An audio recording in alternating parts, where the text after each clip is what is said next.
so glad to be here and teach with my daughter. It's one of the great joys of my life, as you can imagine, because she's pretty special, as I'm sure you know. Okay, so the first thing we're going to talk about is what a dietitian does. So who can tell me what kind of people a dietitian might work with? Okay. They might work with fitness groups or trainers. Okay, so fitness groups, also athletes, right?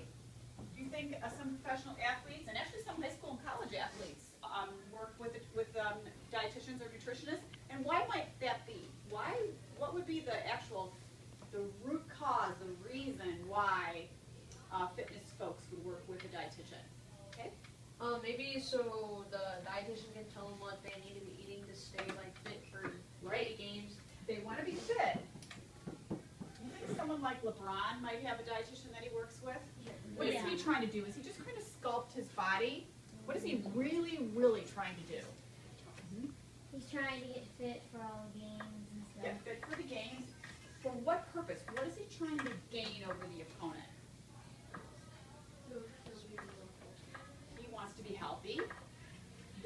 An athlete is trying to look for that little bit of advantage, right?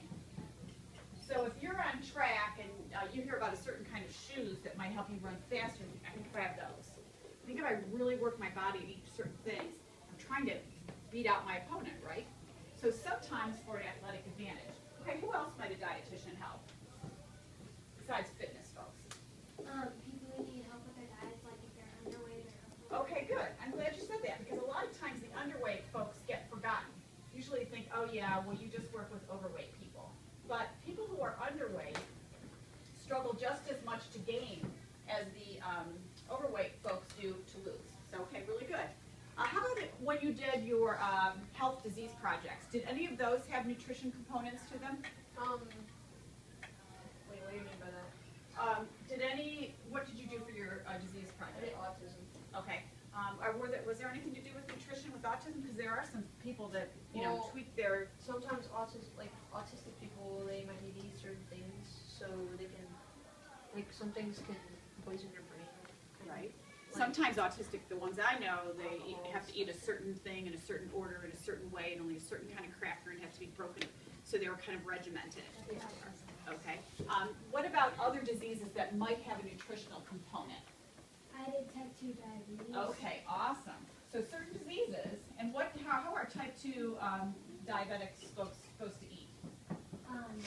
Well, generally healthy because it can, if you don't eat healthy, it can increase the chance of you getting it.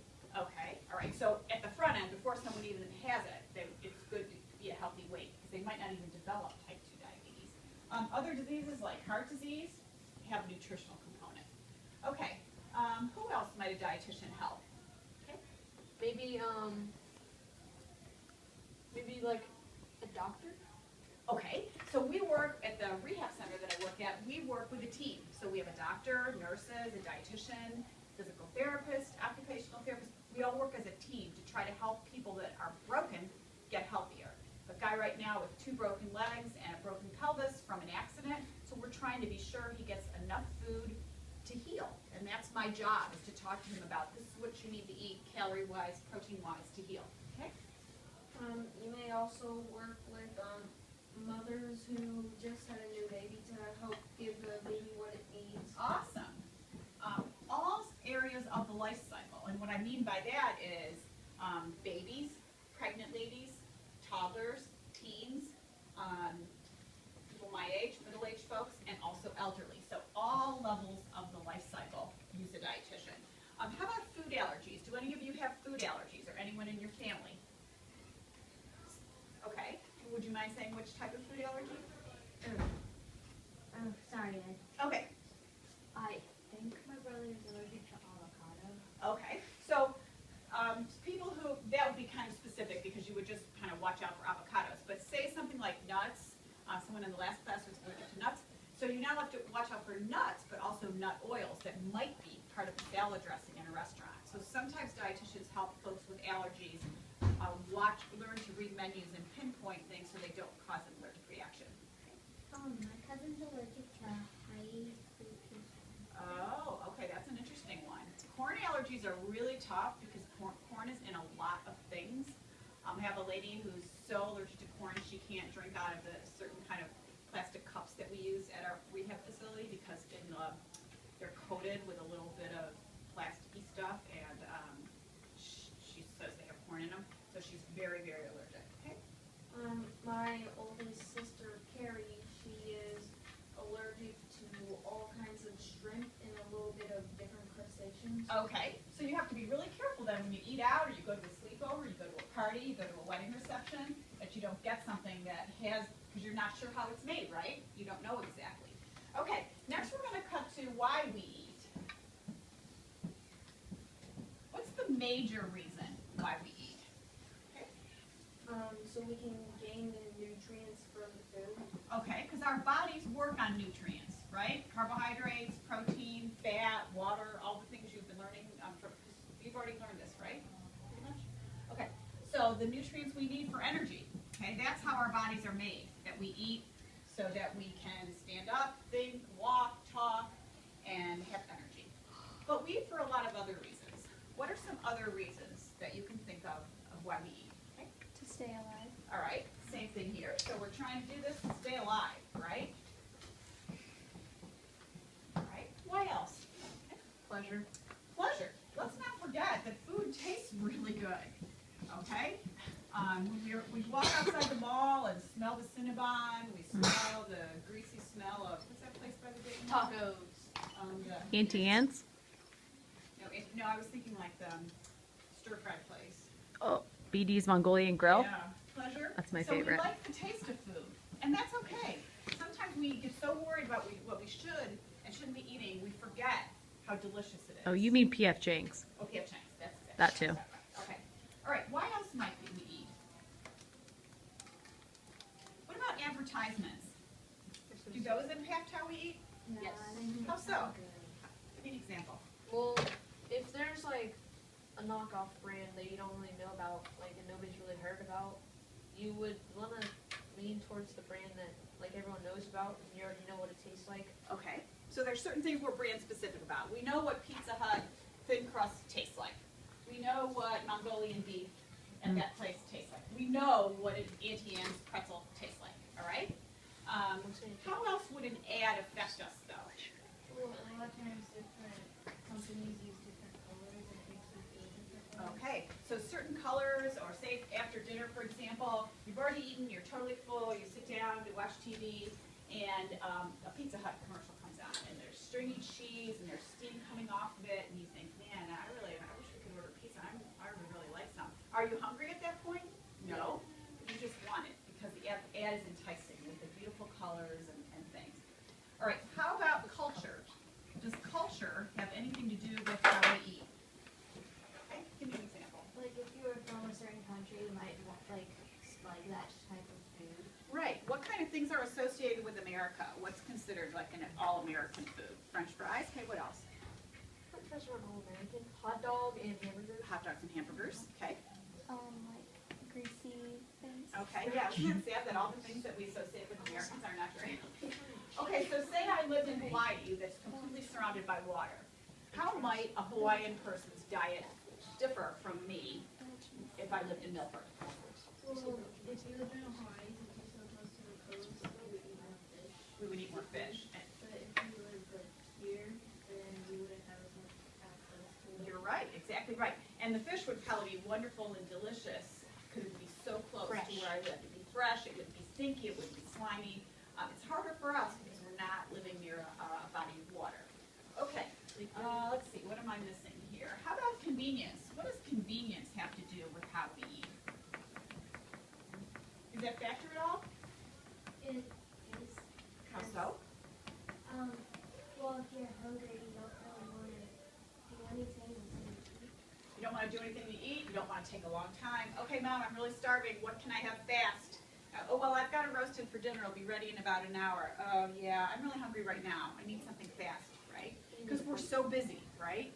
So, if tonight, for example, you have soccer, your brother has track, your sister has ballet, your parents come home, nobody eats, everybody scatters, and pretty soon it's 8 o'clock, everyone's coming home, and everyone's starving. What oftentimes happens in that scenario? Okay.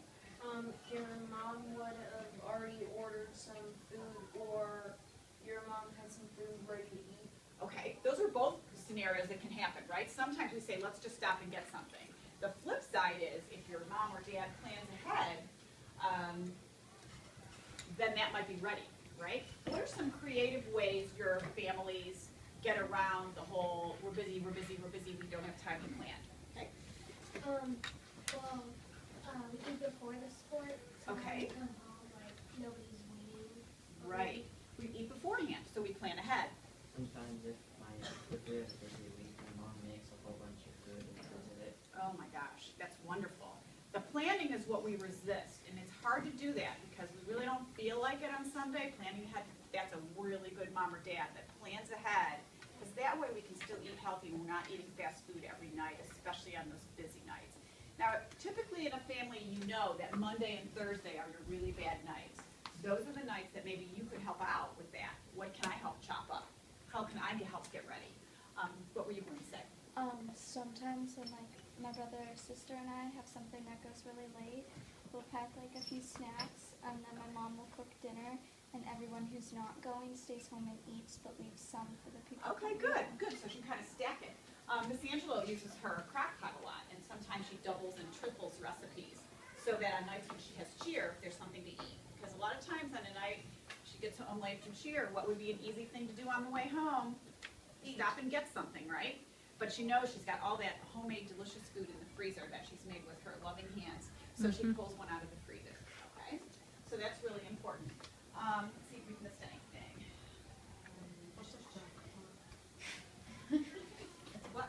Oh, what's a crock pot? Who can describe to the class? This came out Got last this question class. a lot. What is a crock pot? Well, it's like this thing that you plug in, and it cooks food, but it's usually very slow. Okay, a slow cooker, okay? So you can throw things in the morning and turn it on low, and then by the time you get home, it's this delicious meal. And Angela has It's tons of recipes. yes, I do. I have a ton. I probably have like 50 or 60 that I use on like a rotational system, and then I save like whatever's left over. I double the recipe because it's just myself and my fiance, and then I put everything else in the freezer, and then I'll have it like next week. Like I'll have what I made last week, sometimes this week, or I'll bring it for lunch or something like that. And basically, it's a safer method than leaving the oven on all day, which could start a fire. And they're known to be very friendly in terms of cooking, but not risking starting a fire or something like that. It kind of just sits on your countertop, and you can cook it on low at a little bit lower temperature, but it'll still be good and ready to go when you get home. Yes, you made jambalaya for us, right? Yeah, I made jambalaya, and it was good, if I do say so myself. It basically is Okay. sausage, shrimp, vegetables. Let's talk about your journal entry right now. So why is breakfast the most important meal of the day? Is that just something people say, or is it really true? Why would that be true? Okay, someone hasn't spoken yet. It gets your body ready for the day that's going on. It gets your body ready for the day. It's been a long time since you've eaten, because what does breakfast really mean? Breaking the fast, because you haven't eaten since dinner or bedtime the night before. So we break the fast. How many of you ate something, anything, before you came to school this morning here at Milford? Okay, so just a few of you did not. Typically, someone who didn't eat anything, would you mind sharing why? Did you eat something? Okay, why? Well, I usually wake up at like 6, so I don't really have too much time because I have to get ready, and by the time I get downstairs, it's like 6:15, then I have to leave at 6:30, so I only have 15 minutes in between, and I like watching the news before I leave. Okay, interesting. All right, so just don't have time. Typically, that's the reason people. Eating is difficult. So then, by Get up. lunchtime, are you starving? Do you have early lunch, or? And plus the fact that my family doesn't really have anything too much breakfasty. Okay, so does it have to be a breakfasty food? He said they don't have anything breakfasty. What could he grab? What is there left over, or what could you grab that would not necessarily be traditionally breakfast? Chicken leg.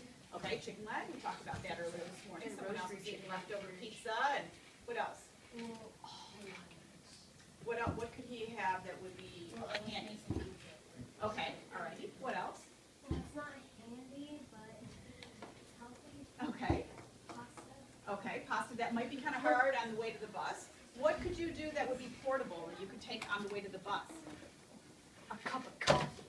Now, okay, we're talking about calories and getting the body started for the day, right? So that would be caffeine, but not really calories or protein, okay? You could take some like little bag of Chex Mix or something. Right, you could put some Chex Mix in a baggie. Are you allowed to eat on your bus? I don't have, no, I go to school with my mom. Oh, she drives you? Oh, even better. You could definitely put something in a little baggie the night before. That wouldn't take a lot of time, would it? I don't Okay. have any Chex Mix. How about an apple peanut butter, a piece of peanut butter bread? I mean, it could be as exciting or as boring as you want. All right, other reasons why breakfast is important, besides it gives us energy. Any ideas? Okay. Well, it's so you don't get hungry later on. Okay, so it feeds your body so you don't get hungry later on. There's been some studies that show that people who eat breakfast do better in math. How many of you would like a better math grade? Okay, someone this morning said they really felt kind of not sharp when they were doing math. They had math right before this class and they hadn't eaten breakfast and they said, I just didn't feel sharp. I didn't feel like I could concentrate. Concentration and behavior issues.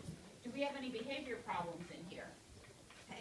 Oh, no one's admitting this. Last time a bunch of hands went up. Okay. So there are some studies that show that people who eat breakfast kids have fewer behavior problems in school. So there would be an option. If you're not eating breakfast, maybe that could help. A couple people last class, they take a lot of medication for their behavior problems, and they have to eat with it. It's one of the requirements. So that's good too. Let's see. Behavior problems, math skills. Oh, did you say a thing about being thinner? Oh, eating breakfast is a characteristic of people who are thin. Now, how could that possibly work? I don't know. 'Cause Okay. I'm thin, but All right. Well, if you eat, like, if you spread it out more and you have, like, a little in the morning and then a little at lunch and then a little at dinner and then, like, 2 snacks in between, that's better than eating, like, a bunch of junk for dinner before you go to bed Okay. when your body's not Good doing point. anything. What were you going to say? So if you skip it a long time, it'll slow down your metabolism. Right. Oh, wait, Right. I know this. Oh, you do? Okay. Yes. Because if you don't eat breakfast, then your body like tricks itself into thinking it wants more food during lunch. It does. See, I haven't eaten all day. First of all, I'm starving. That one. Secondly, your body is really, it's been working all morning, so it's really wanting you to feed it. Your body likes to know when it's going to be fed, and the way you describe the regular intervals of eating is how we should eat. Not always the way we do it, but that's the goal. There's something called the body clock that we each have. It's where when we get a habit of eating lunch at 12 o'clock or something. After that, every day you want to eat at 12 o'clock until you can break your body's clock. Okay. And also that's a big reason why most kids can't go to sleep till 11 o'clock, because that one's a lot harder to break. Okay. Because Interesting. you can't really force yourself to sleep without medications. Right, you don't want